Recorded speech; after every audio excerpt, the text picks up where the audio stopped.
Assalamualaikum teman-teman. Oke, jadi ini video lanjutan dari video yang kemarin ya. Jadi di sini aku mau masukkan uang sesuai dengan pos-pos yang sudah aku buat ke dalam dompet pintar ini ya, dompet pengatur keuangan. Nah, jadi kemarin aku udah ngebahas tentang budgeting aku yang pendapatannya itu harian tidak tetap, dan disitu aku membuat prioritas kebutuhan dalam rumah tangga aku.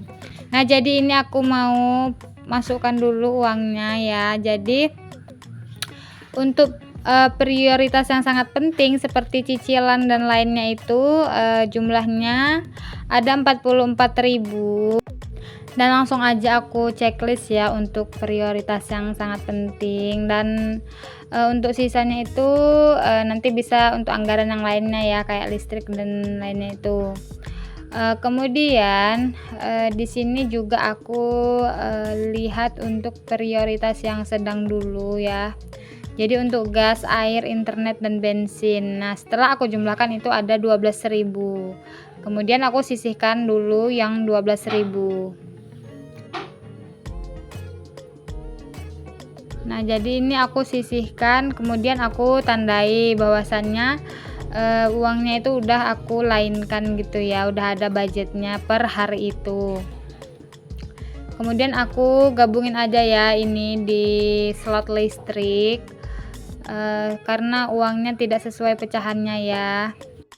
Lanjut lagi, di sini aku mau tandain juga untuk prioritas yang penting ya, seperti bensin, jajan ya, karena jajan itu nggak bisa tidak dianggap penting ya, karena itu tiap hari keluar.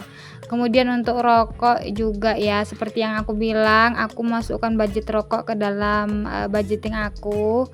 Dan lanjut lagi, itu ada sisanya 3.000. Jadi untuk belanja bulanan itu karena masih ada sebagian belanjaan aku, jadi ini aku masukkan aja dulu yang 3.000.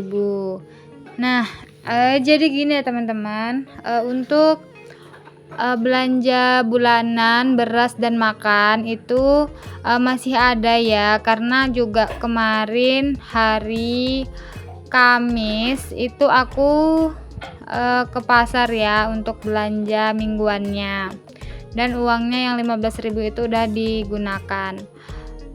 Jadi di sini aku membuat prioritas kebutuhan itu biar mudah untuk aku melihat nih mana nih prioritas yang aku dahulukan gitu kan.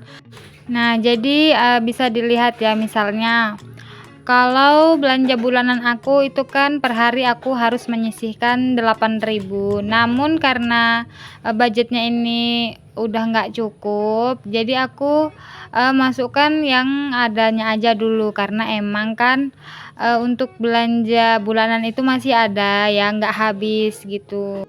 Nah, buat temen-temen yang pendapatannya itu tidak tetap kayak aku ya, yang kadang satu hari itu bisa untuk menutupi semua pengeluaran, kadang juga kan nggak cukup gitu kan.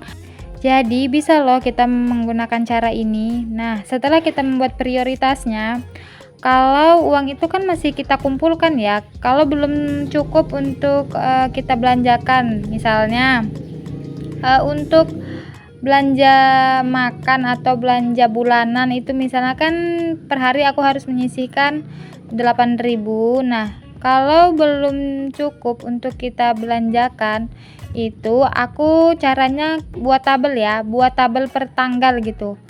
Misalnya apa tuh nama pengeluarannya, dari mulai bank, cicilan, kebutuhan kayak belanja bulanan itu aku buat tabelnya.